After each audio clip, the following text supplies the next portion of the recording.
बच्चों इस वीडियो में हम देख रहे हैं question number 15, 16, 17। Okay, question number 15, 1 square plus 3 square plus 5 square so on up to 2n minus 1 square is equal to n 2n minus 1 2n plus 1 by. तो same procedure, पहले इसको इस मैथमेटिकल स्टेटमेंट को pn के equal लिखा जाएगा। pn means statement for n natural numbers.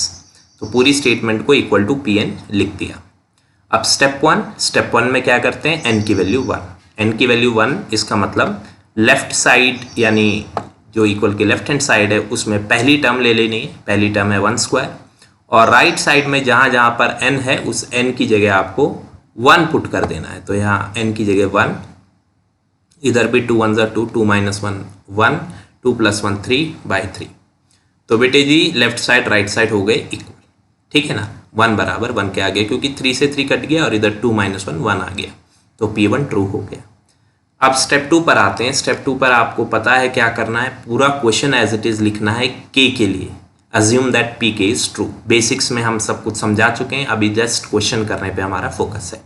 तो same question लिखना है, बस n की जगह क्या लिखना है, k लिखना है। तो 1 square plus 3 square plus 5 square so on 2k minus 1 square is equal to k 2k minus 1 2k plus 1 by 3। Same to same सब कुछ, बस n की जगह k, और अज्यूम करना है कि ये pk ट्रू हो। तो ये लिख दिया हमने क्वेश्चन एज इट इज। अब स्टेप 3 में क्या करना है, तो स्टेप 3 में हम स्टेटमेंट लिखते हैं, now we wish to prove that pk plus 1 is true.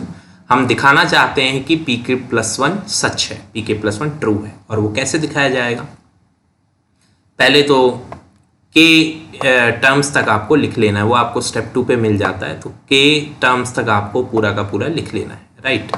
तो ये k टर्म्स तक हमने लिख दिया, प्लस अब एक एक्स्ट्रा टर्म कैसे लिखी जाती है, जो सेकंड स्टेप में जो लेफ्ट साइड था यानी k टर्म्स थी, उसकी लास्ट टर्म को लेना है, और उस लास्ट टर्म में जहाँ पर भी k है उस k की जगह आपको k प्लस 1 लिख देना है। तो 2k माइनस 1 है, तो इस k की जगह क्या लिख देना है, k प्लस 1। बाकी सब कुछ सेम है, माइनस 1 का होल स्क्वायर, है ना। तो यहाँ से लेकर यहाँ तक तो k टर्म्स हो गई, और एक एक्स्ट्रा टर्म लिखने के लिए लास्ट टर्म में k की जगह k प्लस 1 डाल दिया। ठीक है बेटा, अब इसको सॉल्व करेंगे तो क्या प्रोसीजर रखते हैं हम, ये जो पूरा का पूरा है इसकी वैल्यू आपको स्टेप 2 में मिल जाती है k 2k minus 1 2k plus 1 by 3। तो इस पूरे की वैल्यू तो यहाँ से मिल जाएगी, राइट। तो आप अगले ही स्टेप में देख रहे होंगे कि हमने लिखा है k 2k minus 1 2k plus 1 upon 3, वो यहाँ से वैल्यू ली है, और ये जो एक्स्ट्रा टर्म है उसकी वैल्यू यहाँ पर है। तो 2k plus 2 minus 1 plus 2 minus 1 plus 1 हो जाएगा, है ना, प्लस 2 माइनस 1 प्लस 1। तो अब हमको जस्ट इतना सॉल्व करना है और देखते हैं हमारा आंसर आता है कि नहीं। तो मैंने यहाँ से 2k प्लस 1 कॉमन लिया, इधर से भी और इधर से भी, तो इधर बच गया k 2k माइनस 1 अपॉन 3, और इधर एक 2k प्लस 1 बच गया। एलसीएम लिया, ये 3 इधर मल्टीप्लाई, राइट, और ऊपर ये आपस में multiply 2k into k 2k square k into 1k, ठीक है ना, इसमें कोई प्रॉब्लम नहीं है। ओके, और बाहर 2k प्लस 1 है। अब आगे बढ़ते हैं, आगे 3 इंटू 2k 6k 3 1 3, राइट। तो ये भी समझ आ गया, ये भी समझ आ गया, और यहाँ 2k स्क्वायर माइनस k, बाहर 2k प्लस 1 अपॉन 3, इधर तो कुछ भी चेंजेस नहीं है। आगे बढ़ते हैं बेटे, तो 6k माइनस k हो गया 5k, और ये 3 ऐसे का ऐसा, 2k स्क्वायर ऐसे का ऐसा, 2k प्लस 1 ऐसे का ऐसा अपॉन में 3, कुछ भी न्यू नहीं है। 2k square plus 5k plus 3k factors हमने बनाए हैं। तो देख लीजिए मिडिल टर्म स्प्लिट करके किस प्रकार से फैक्टर्स बनाए हैं हमने। 5k को लिख दिया 2k प्लस 3k, और आपको पता है 2k into 3k 6k square हो जाएगा, जो कि a इंटू सी के बराबर है। ऐसे ही बनाते थे ना x के लिए क्वाड्रेटिक इक्वेशन क्लास 10th, है ना, फैक्टराइजेशन मेथड। फिर जब आप इसके फैक्टर बना देंगे, मैंने उस पर ज़्यादा जोर नहीं दिया समझाने पे, बाहर 2k प्लस 1 है, इसके फैक्टर बनेंगे तो आप देखेंगे कि वो बनेंगे 2k प्लस 3 और k प्लस 1। तो फैक्टर्स बनाने आगे बढ़ते हैं, तो ये हमारे पास आ गया बेटा यहाँ तक। 2k प्लस 1 तो था ही बाहर पहले से, और जो अंदर ये टर्म थी इसके 2k plus 3 k plus 1 factor बन गए, डिवाइड में है 3। तो क्या हमारा आंसर फाइनली आया, एक बार चेक कर लेते हैं। हमको इस 15th क्वेश्चन में चाहिए था n, और n की जगह आपको पता ही है क्या आना चाहिए, k प्लस 1 आना चाहिए। तो न्यूमरेटर की बात करें, न्यूमरेटर में हमको क्या मिला है, मिलना चाहिए, हमको मिलना चाहिए k+1, ठीक है। फिर क्या मिलना चाहिए इसके बाद? इसके बाद हमको मिलना चाहिए 2 इंटू k+1, सो 2 इंटू k+1 मिलना चाहिए, ओके। और फिर -1 ये मिलना चाहिए, राइट। अच्छा, अगर इसको सॉल्व करेंगे 2k+1 -1 तो कितना आएगा? 2k+2 -1, 2k+2 -1 यानी 2k+1 हो जाएगा, है ना। 2k+2 -1 +2 -1 मतलब +1, सो 2k+1 आना चाहिए। देखते हैं हमारे पास आ रहा है कि नहीं। हमारे पास आया 2k+1 आया, राइट, 2k+1 आया, k+1 भी आया, ओके। तो अभी तक ठीक है सब कुछ, ये k+1 और 2k+1 आ गया। और क्या आना चाहिए? और आना चाहिए 2k+1 +1, सो 2k+1 +1, 2k+1 +1 आना चाहिए न्यूमरेटर में। और ये 2k+2 +1, 2k+2 +1 कितना हो गया? 2k+3 होना चाहिए। तो क्या हमारे पास 2k+3 आ रहा है? 2k+3 भी हमारे पास आ रहा है। तो कहने का मतलब ये है कि हमारे पास सारी चीज़ें आ गई हैं, 2k+1, k+1, 2k+3, बस थोड़ा सा वो प्रॉपरली रिटर्न नहीं है यहाँ पर। प्रॉपरली अगर वो लिख दी जाए तो सब कुछ ठीक लगने लगेगा। तो फिर फाइनली मैं इसी फॉर्म में सब कुछ लिख दूंगा, ठीक है ना। तो यानी कि जो k+1 है वो तो यहाँ पे लिख दिया एज इट इज़, ये k+1, ठीक है। और फिर जो ये 2k+1 है, 2k+1 इसको लिख दिया 2 ब्रैकेट k+1 -1, पीछे भी हमने समझाया, ये 2 ब्रैकेट k+1 -1 यही आपको 2k+1 देगा, 2k+2 -1 दैट इज 2k+1 आपको मिलेगा यहाँ से। और जो 2k+3 है वो होगा 2k+1 +1, ठीक है। तो थोड़ा सा उसको ठीक से लिख देंगे तो ईजिली जो एग्जामिनर है या चेकर है उसको ईजिली दिखता है, अच्छा हाँ प्रूफ कर दिया है, राइट। अदरवाइज तो यहाँ तक भी ठीक है, कोई प्रॉब्लम नहीं। आगे बढ़ते हैं क्वेश्चन नंबर 16।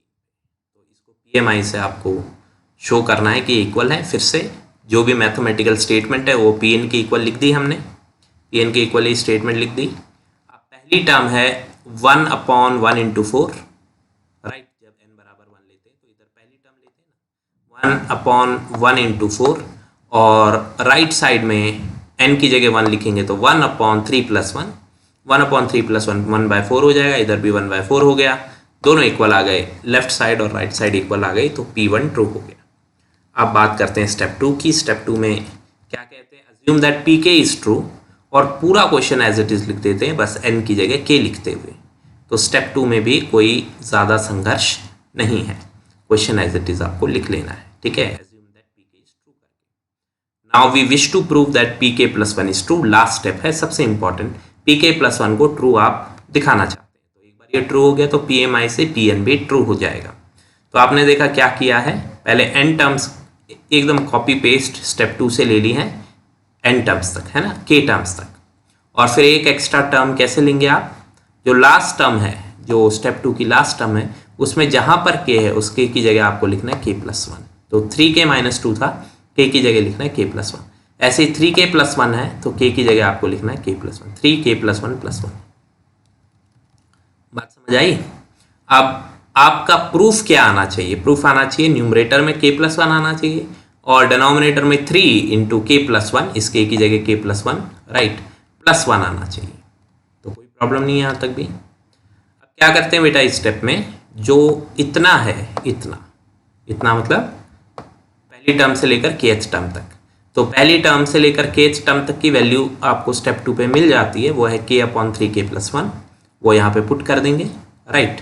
और फिर 1/, अब इसको देखते हैं, 3k + 3 - 2, 3k + 3 - 2, +3 - 2 इज 1, और यहाँ पर 3k + 3 + 1, 3k + 3 + 1 इज 3k + 4, क्योंकि 3 × 3 + 1 इंटू होगा ना, 3 × 3 + 1, और यहाँ पर 3 × 3 - 2, तो ये आपके पास आ जाएगा। डिनोमिनेटर में 3k + 1 कॉमन है, बाहर निकाल दिया, और इधर आपके पास बचा k और इधर बचा 1/3k + 4, कोई प्रॉब्लम नहीं है। आगे एलसीएम लेंगे, सो 3k × k इज 3k², और 4 को k से करेंगे तो 4k, ये भी हो गया। अब यहाँ मिडल टर्म स्प्लिट करना है बेटा, मैंने थोड़ा किया है यहाँ पर क्वाड्रेटिक इक्वेशन सॉल्व, क्योंकि कई बार बच्चों को नहीं आता है करना। तो 3k+1 k+1 वैल्यू है 3k² + 4k+1 की। एक्सप्लेनेशन नहीं मैं कर रहा हूँ, आप देख सकते हैं, वैसे भी आपको आता ही होगा क्वाड्रेटिक सॉल्व करना।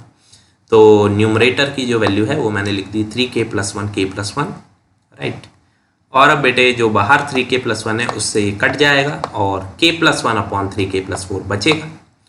k+1 3k+4 आपको लाना क्या था, आपको चाहिए था ऊपर n, तो n की जगह तो ऊपर आ जाएगा k+1, है कि नहीं, ऐसे ही होता है। जहाँ पर n है वहाँ पर आपका ऊपर आ जाएगा k+1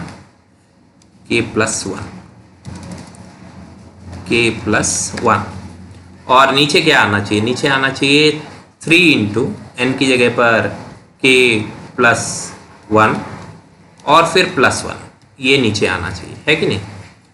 तो देखिए नीचे क्या बन रहा है, नीचे अल्टीमेटली बन रहा है 3k+3+1, 3k+4 नीचे बन रहा है।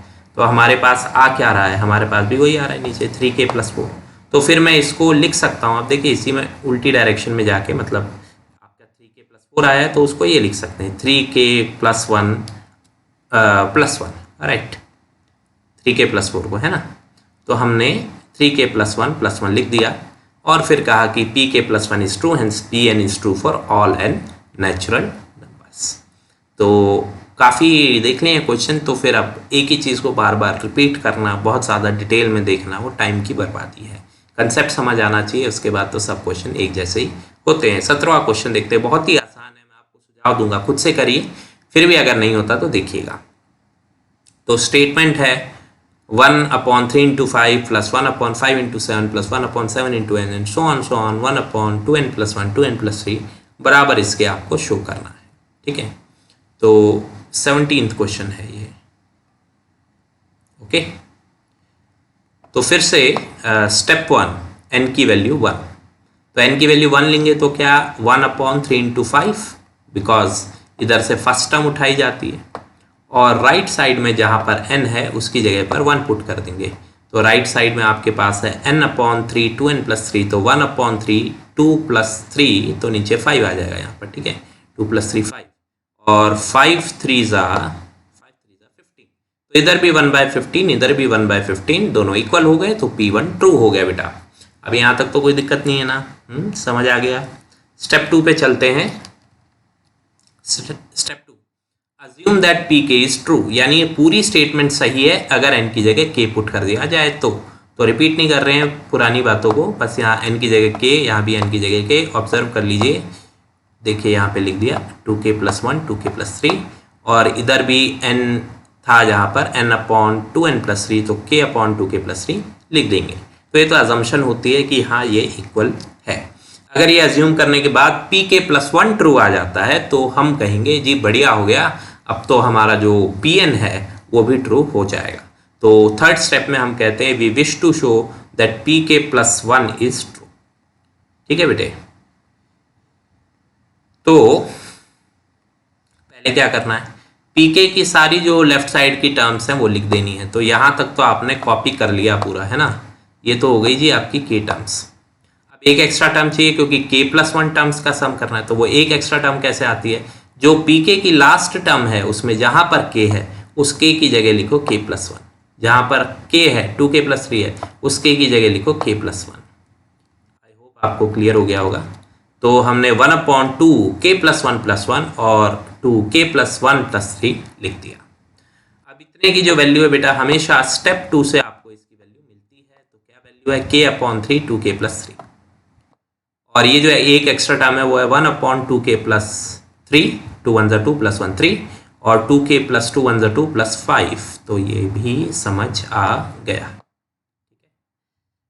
आगे कॉमन लेने का काम करते हैं। कॉमन लेना है, यहाँ डिनोमिनेटर में 2k+3 है, यहाँ 2k+3 है, कॉमन लिया तो k/3 यहाँ बच गया और यहाँ 1/2k+5 बच गया।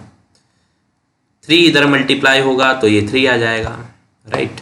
2k इस k में मल्टीप्लाई होगा तो 2k², 5 इस k में मल्टीप्लाई होगा तो 5k और नीचे 3 × 2k+5।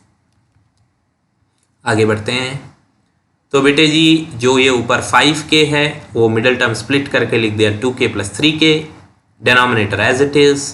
अब इसमें 2k कॉमन, क्वाड्रेटिक सॉल्व कर रहे हैं हमेशा की तरह 2k कॉमन, यहाँ बचेगा k+1, इसमें 3 कॉमन, यहाँ पर बचेगा k+1।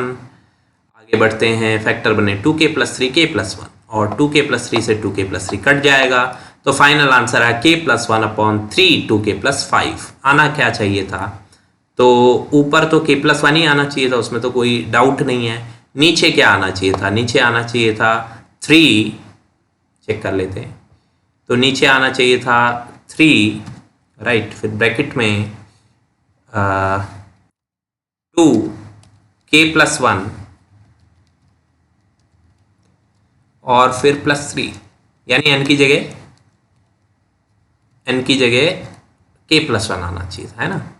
तो इसको अगर आप सॉल्व करेंगे तो क्या आएगा, बाहर तो 3 है ही और अंदर आएगा 2k और 2 1 2 +3 2k+5, तो यही हमारे पास आ रहा है। डिनोमिनेटर में 3/2k+5 चेक कर लेते हैं, 3 इंटू 2k+5 आ रहा है अपॉन में, ठीक है, करेक्ट है। तो इसको हम इसी तरीके से लिख देते हैं जो इसकी स्टैंडर्ड फॉर्म है 2k+1+3, वो तो आपको क्वेश्चन से ही पता चल जाता है। And hence we can say that by PMI, अब ये तो ट्रू हो गया, तो PMI की हेल्प से हम कह सकते हैं कि PN भी सही होगा, यानी स्टेटमेंट सही होगी for all n natural numbers. तो इस वीडियो में इतना ही करेंगे, नेक्स्ट वीडियो में आगे के क्वेश्चन। Thank you.